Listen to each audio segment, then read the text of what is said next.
So we got 1/4 close grip. Biggest thing there is, remember, you're gonna go 1 or 2 fingers inside the knurling for your grip, and make sure you spin those elbows a little bit. You're gonna come down and forwards towards that sternum, and then up and slightly back as you press.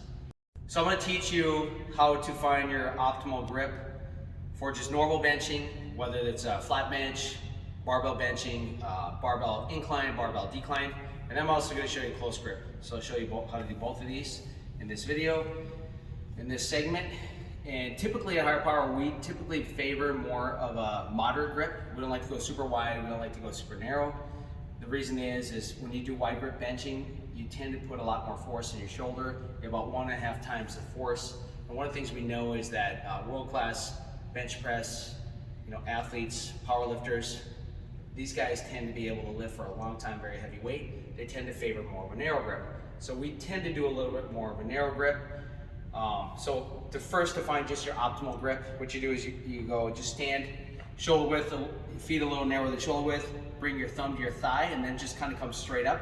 That's going to be about right for most people. Now you can come in a little bit narrower, you can come out a little bit wider, but this is going to be here, and then we'll adjust it from there. That'd be for your classic grip. So now I'm going to go ahead and lie down, and we'll show you from a different angle. So now here's about my width from my thighs. I'm just going to go ahead and go down. And I actually like to go just a little narrower from there. So for me, what I like to do is I like my first knuckle to line up with the bar right there, and then wrap the thumb. And that's one technique. There is another technique you can do too. You could usually for a lot of people, they may also want to just take the tip of their thumb and line up with the knurling and the smooth part and wrap there. If you like just a slightly wider grip, but I like slightly narrower. So for me, I like this position. Now for a close grip, typically for most people, we teach 1 finger in or 2 finger in on the smooth. So that's how you do close grip. And then of course, wide grip for me would be out on these rings right here, pinky on the rings. So it's gonna vary based on you, but that's what we found to be best. So when bench pressing, whether you're gonna do flat, decline, or incline, this technique is going to apply for all forms of bench pressing. I'm going to teach you the different contact points we need to maintain when we press. So first off is we're going to sit down on the bench and we're going to lie back. And what you want to do is you want to get your eyes underneath the bar. That's the first thing. So I'm going to get the eyes right underneath the bar. And then from there, I'm going to bend my knees a little bit. You don't want your feet out here.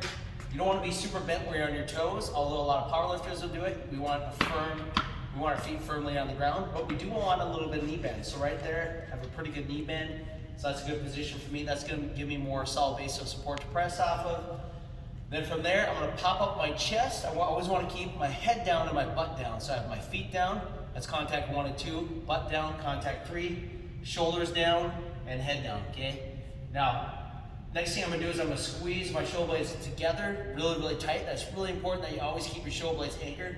So squeeze together, I'm gonna get my grip, and then from here, I'm gonna press up the bar. If you have a spotter, it's always good to have a spotter on the bench, not only in case you get stuck, but it does save your shoulders. If you're always unracking on your own, it's a little bit harder on your shoulders over time. So first thing I'm gonna do is I'm gonna press up, straight, bring the bar straight forwards. I'm gonna turn my elbows in a little bit, and then I'm slowly gonna come down either to the chest, or the biggest thing is range of motion.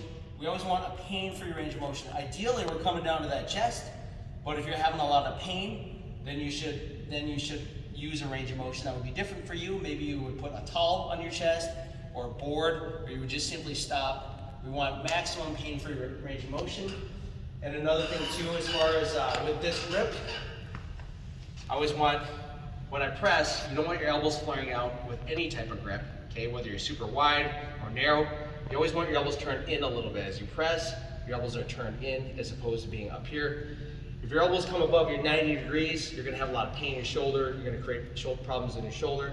So keep your elbows down, below your shoulder, ideally somewhere between a 45 and 60 degree angle. One thing we should talk about is bar path too. What happens is when people press, a lot of times they're gonna press and their arm, they're gonna press forwards You're gonna press up and forwards like this. You can see my arms at an angle towards my body as opposed to being 90 degrees. What you wanna do is keep your shoulder blades tight. You're gonna come down and the bar is gonna come down and slightly forwards. And then as you press, you're gonna press the bar up and slightly back. Down and slightly forwards, up and slightly back. But as you're pressing, your forearms should be vertical at all times. So what you want to avoid is, avoid pressing forwards like that. Forwards like that. That's really hard on the shoulders and you have no leverage. Instead, keep your elbows under the bar at all times. Press up and slightly back, down and slightly forwards. And what you're doing is you're literally approaching, in the flat press, you're going to be approaching your sternum. So you're always controlling down and your target is right around the sternum or right around the line of the nipples, slightly below.